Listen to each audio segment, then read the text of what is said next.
we conducted a 10-question survey about multiculturalism in Canada. We each posted the survey link on Facebook and got our family, friends, and fellow students to answer it. We came up with 35 responses about how Canadians felt about multiculturalism in Canada. We gathered a variety of responses, but they all gravitated towards the same stereotypical idea, that Canada is a welcoming place of many cultures. According to the people who participated, Canada is regarded as a peaceful, safe, welcoming place that accepts other cultures and diversity. But is this the reality in Canada, or just a story the media and we, namely the white community, like to tell ourselves? To begin with, we are going to take you through the questions on the survey and some of the corresponding answers that stood out to us. The first question was, what is multiculturalism? In what ways does Canada reflect multiculturalism? Some responses we received were: Multiculturalism is an expression of support for the idea that a society is made up of many cultures, coexisting with shared values, including an appreciation and support for cultural expression different than our own. I don't feel like Canada is a place where you lose your culture when you come here. We are always eager to learn and celebrate each other's differences. There are so many festivals and restaurants to immerse oneself in the aspects of another country or of another culture momentarily. We tend to welcome all that we want to come here, regardless of where they're from, and make them feel like Canada is theirs as well. And lastly, multiculturalism to me means accepting other cultures, but that doesn't mean we should take on other cultures. There should be a 70-30 give and take. The immigrants should try to conform to the Canadian ways at least 70%.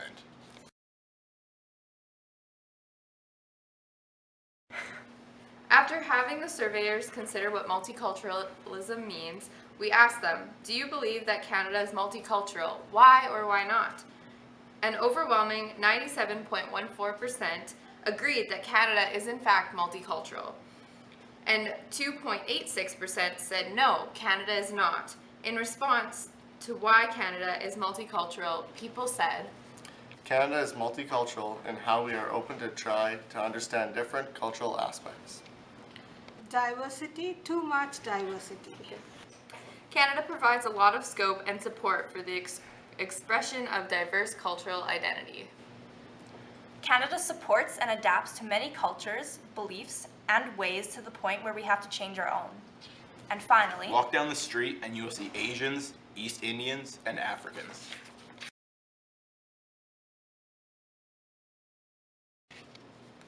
Next, we asked the question, do you think that immigrants are doing enough to fit in or be involved in Canadian society? This question came directly from the Canadian government, which posed this question out of Canadians.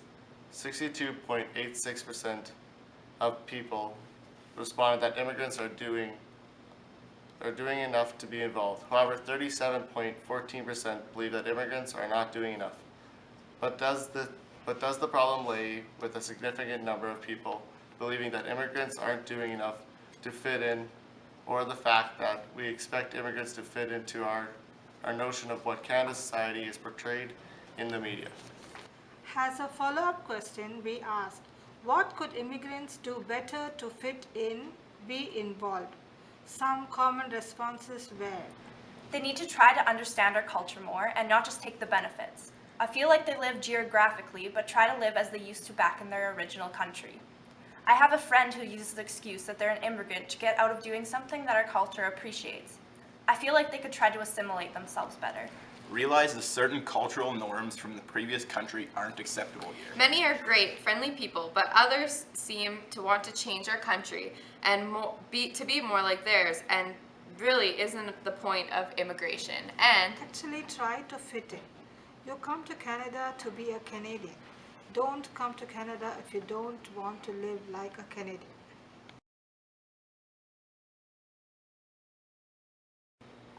Continuing along the path of immigrants, we decided to ask, do you believe that in Canada you must speak English?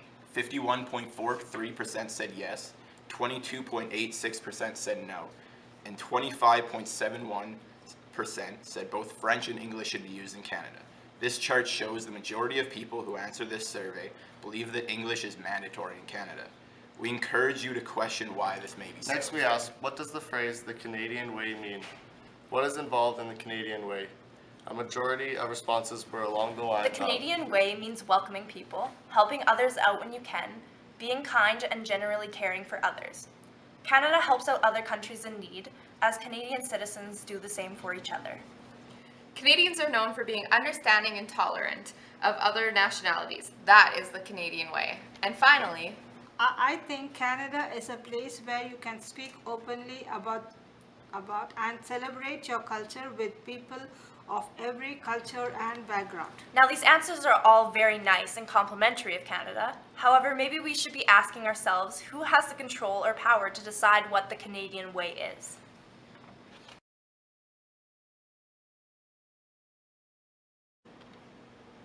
the second last question we posed was, would you describe Canada as a generally safe, welcoming, and inclusive country? And why or why not? Amazingly, 100% of the surveyors agreed that Canada is safe, welcoming, and inclusive.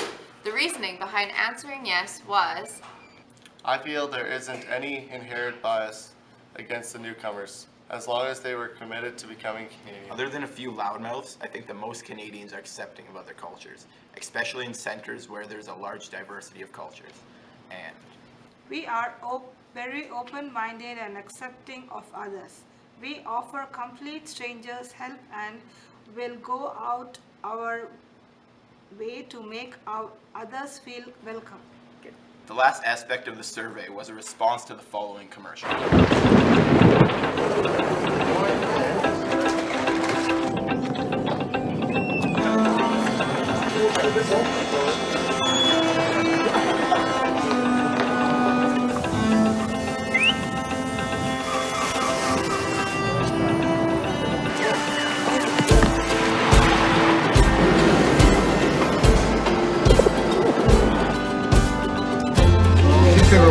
J'ai pas essayé.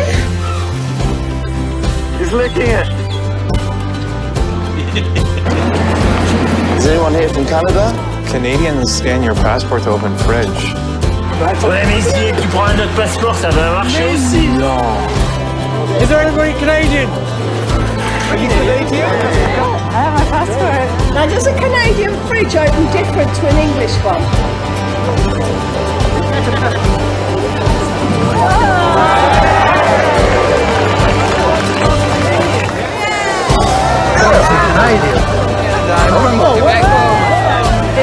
This lamp has to open. I like that.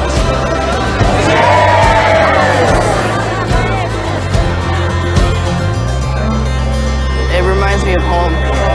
Makes me homesick. I've never even been to Canada.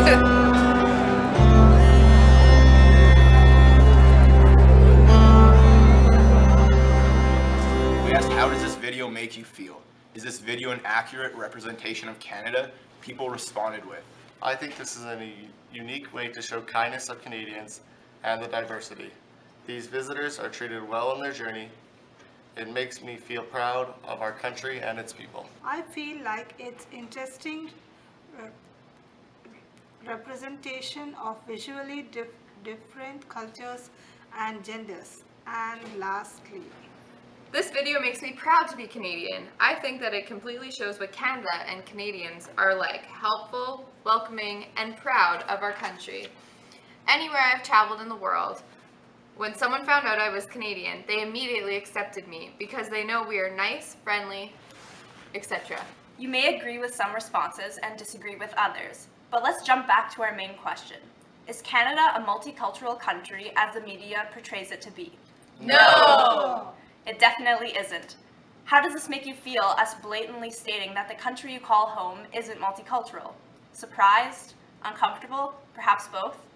Well, let's embrace those feelings of discomfort and discuss why Canada, being a multicultural country, is merely a myth and a story pressured onto us through advertising. Saying Canada is multicultural allows for the denial of white people recognizing that they are the dominant race, and allows the white culture to decide when and why differences are important, and finally, excuses white people from engaging in difficult emotions of recognizing difference and their structural privileges over others. The media purposely avoids the feelings of discomfort by appealing to the majority of white people in their messages and ideas of Canada being a peaceful and completely welcoming country. A majority of the answers we received illustrate the normal narrative that Canadians hold about their country. Inside of this normal narrative resides many common rebuttals to ignore recognizing the marginalized minorities within the white dominant society.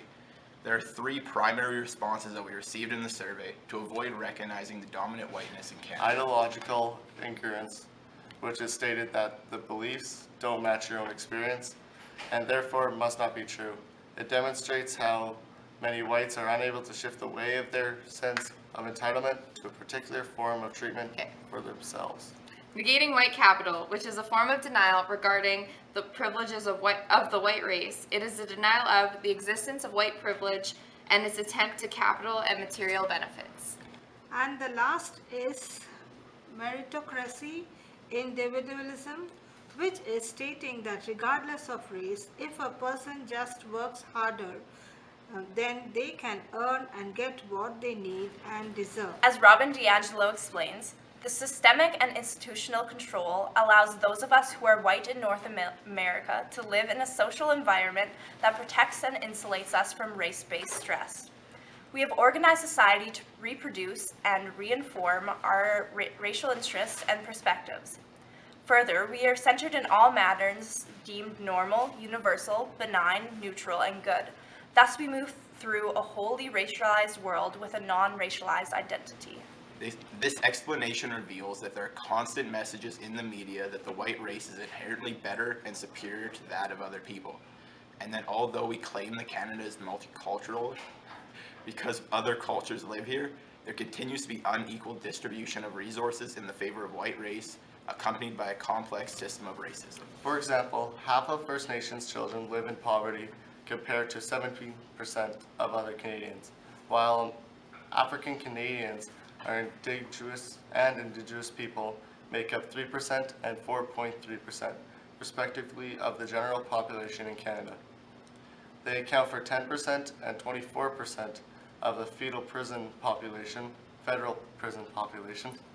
and employers are about 40% more likely to interview a job application with an English-sounding name despite identical education, skills, and experience. Additionally, Verna St. Denis points out that racialized immigrants of color and concern that multiculturalism does not address racism and anti-immigration sentiments, but may even provoke them. Therefore, it is a myth that Canada is a multicultural country, and in fact, the idea of it being multicultural only further allows white people to deny their privileged position and supremacy in society, creating the oppression of other cultures and races. Recognizing the system of white dominance and the effects of whiteness on other races in Canada is the first step. Acknowledging our own white privilege and how it affects us every day is a huge part of disproving the myth of multiculturalism in Canada.